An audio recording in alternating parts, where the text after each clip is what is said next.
To give us a better idea of exactly what we're dealing with, here's Hugh Pennington. He's a professor of bacteriology at the University of Aberdeen in Scotland and joins us live from Aberdeen. Thanks very much for joining us. Firstly, can you tell us why it's so difficult to pin down the strain of this bacteria?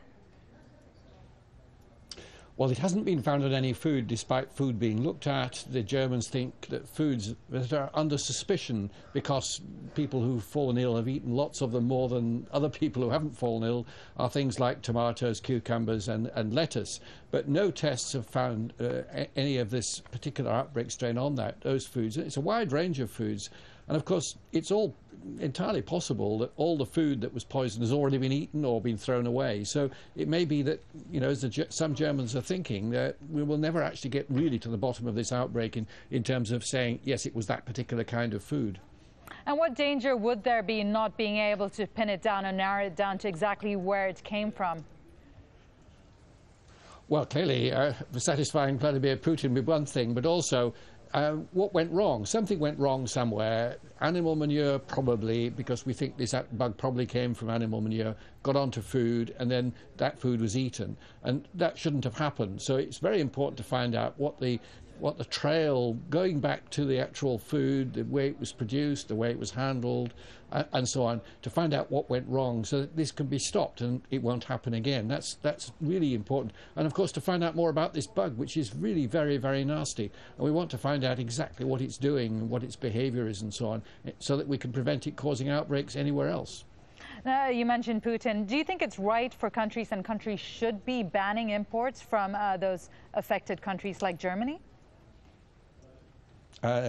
Well, a case can be made for banning the sort of foods that the German authorities are telling their citizens not to eat.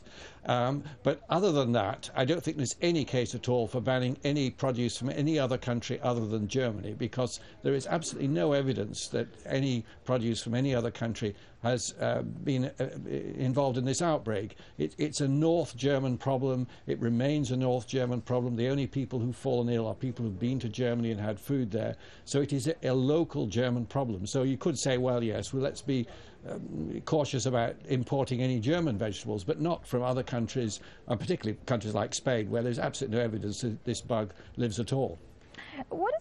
How can this bug spread? Is it possible for it to spread to other countries, or does it just originate in one place, as we said, in Germany, and just affect people who buy produce from there? Well, it's a brand new bug. We haven't really seen it before. We don't know where it's living. The assumption is it's in cattle.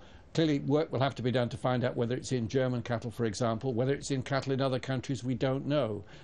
So there are many, many questions that remain unanswered. How widespread this bug is? Has it just appeared very recently in Germany, or has it been lurking in other countries? These are questions to which there are no answers at the moment. I'm sure the authorities worldwide will be looking to see if they have this bug in their animals, for example, because bugs like E-coli R157, which is the one that we're used to causing these kind of outbreaks, which is, you know, a pretty nasty bug in its own right.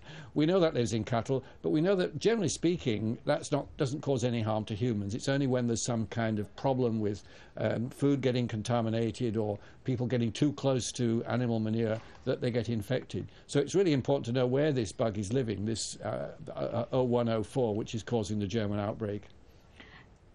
Well, thank you very much. We're speaking to Hugh Pennington, who's a professor of bacteriology at the University of Aberdeen. Appreciate your time. Thank you.